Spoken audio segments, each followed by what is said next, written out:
ସରପଞ୍ଚ ଚାମେଲି ଓଝା ବିବାଦ ଆକ୍ସନ ମୋଡ଼ରେ ସରକାର ଏସ୍ପିଙ୍କ ରିପୋର୍ଟ ପରେ ନିଆଯିବ କାର୍ଯ୍ୟାନୁଷ୍ଠାନ। କେନ୍ଦ୍ରାପଡ଼ା ଜିଲ୍ଲା ମହାକାଳପଡ଼ା ବ୍ଲକର ତିଖିରି ପଞ୍ଚାୟତ ସରପଞ୍ଚ ଚାମେଲି ଓଝାଙ୍କ ସହ ଘଟିଥିବା ସମ୍ବେଦନଶୀଳ ଘଟଣାକୁ ନେଇ ଏବେ ସାରା ରାଜ୍ୟରେ ହଟଚମଟ ସୃଷ୍ଟି ହୋଇଛି। ସମ୍ପୂର୍ଣ୍ଣ ମାମଲାକୁ ରାଜ୍ୟ ସରକାର ଅତି ଗମ୍ଭୀରତାର ସହ ନେଉଥିବା ବେଳେ ଦୋଷୀଙ୍କ ବିରୋଧରେ କଠୋର ଆଇନଗତ ପଦକ୍ଷେପ ଗ୍ରହଣ କରାଯିବ ବୋଲି ସ୍ପଷ୍ଟ ଚେତାବନୀ ଦେଇଛନ୍ତି ଆଇନ ମନ୍ତ୍ରୀ ପୃଥ୍ୱୀରାଜ ହରିଚନ୍ଦନ।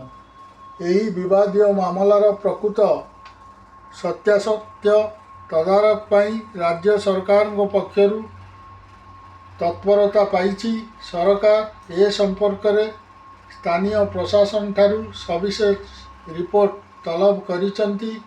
କେନ୍ଦ୍ରାପଡ଼ା ଏସ୍ପିଙ୍କୁ ଏହି ଘଟଣାର ସମ୍ପୂର୍ଣ୍ଣ ଅନୁସନ୍ଧାନ କରି ରିପୋର୍ଟ ଦେବାକୁ କୁହାଯାଇଛି। ତଦନ୍ତ ରିପୋର୍ଟ ଆସିବା ପରେ ହିଁ ପ୍ରକୃତ ସତ୍ୟ ସାମ୍ନାକୁ ଆସିବ।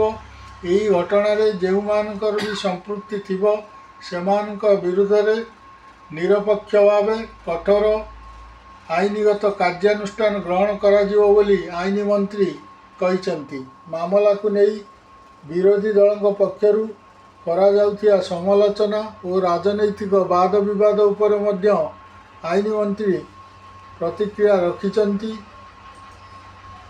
ସେ କହିଛନ୍ତି ଯେ ଯେକୌଣସି ସମ୍ବେଦନଶୀଳ ଘଟଣା ଘଟିଲେ ତାହାକୁ ରାଜନୈତିକ ରଙ୍ଗ ଦେବା ବିରୋଧୀଙ୍କର ଏକ ସ୍ୱାଭାବିକ ପ୍ରବୃତ୍ତି। ତେଣୁ ଏହି ସମୟରେ କୌଣସି